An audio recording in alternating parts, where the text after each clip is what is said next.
Saudi আরবে পবিত্র হজের শেষ মুহূর্তের প্রস্তুতি চলছে। এরই মধ্যে কাবা শরীফ তাওয়াফে মক্কায় পৌঁছেছেন ১৩ লাখের বেশি মুসল্লি। নিরাপত্তার চাদরে ঢেকে ফেলা হয়েছে পুরো নগরী। হজ পালন নির্বিঘ্ন করতে নানা পদক্ষেপ নিয়েছে সৌদি কর্তৃপক্ষ। আগামী বুধবার মিনার উদ্দেশ্যে রওনা দেওয়ার মাধ্যমে শুরু হবে হজের মূল আনুষ্ঠানিকতা।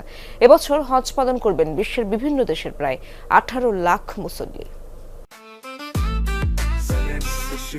জেনেক্সে শিফট করো, লাইফকে লিফট করো। নানা প্রান্তে লাখো মুসল্লির মিলন মেলায় পরিণত হয়েছে পবিত্র নগরী মক্কা। ধর্মপ্রাণ মুসল্লিদের পদচারণায় মুখরিত পবিত্র কাবা শরীফ। মসজিদুল হারামে তাওয়াফের পাশাপাশি চলছে গুনাহ মাফের প্রার্থনা। আল্লাহর দরবারে হাজির হতে পেরে আবেগাপ্লুত মুসল্লিরা নিজ দেশের পাশাপাশি দোয়া করছেন গাজাবাসীর শান্তির জন্য। মক্কা আসতে সারা জীবন সাধনা করেছি। প্রথমবারের মতো কাবাঘর দেখতে পেয়ে আমি খুব খুশি। আল্লাহর দরবারে হাজারো শুকরিয়া যে তিনি আমাকে এখানে আসার তৌফিক দান করেছেন। সিরিয়ার ইদলিব থেকে এসেছি। আল্লাহর ঘরে নিজ দেশের শান্তির জন্য দোয়া চাইছি। সেই সাথে গাজাতেও যেন দ্রুত শান্তি ফিরে আসে এই দোয়াও করেছি। আল্লাহ সহায় হলে শত্রুদের মোকাবেলা করা কঠিন কিছু নয়।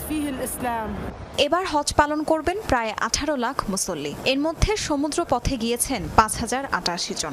বেশিরভাগই সৌদি পৌঁছেছেন আকাশপথে। প্রতিবারের মতো এবারও সবচেয়ে বেশি মুসল্লি ইন্দোনেশিয়ার। নিরাপত্তা সহ হজ কার্যক্রম নির্বিঘ্ন করতে চেষ্টার কমতি নেই সৌদি সরকারের। ব্যবহার করা হয়েছে এআই সহ উন্নত প্রযুক্তি। গরম থেকে বাঁচতে ৫০,০০০ বর্গমিটার এলাকায় ছাউনির ব্যবস্থা করা হয়েছে। মোতায়েন করা হয়েছে নিরাপত্তা বাহিনীর বিপুল সদস্য। জিলহজ মাসের ৮ তারিখ মিনায় শুরু হবে হজের মূল আনুষ্ঠানিকতা। তবে আগের রাত থেকেই সাধারণত মিনার উদ্দেশ্যে মক্কা ছাড়তে শুরু করেন মুসল্লিরা।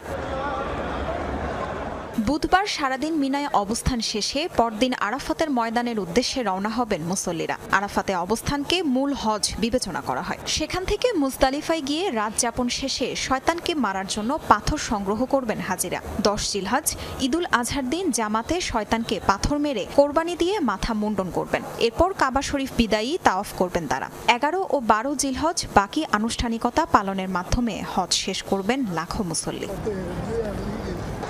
তাসরিয়ান সোবহান, যমুনা নিউজ।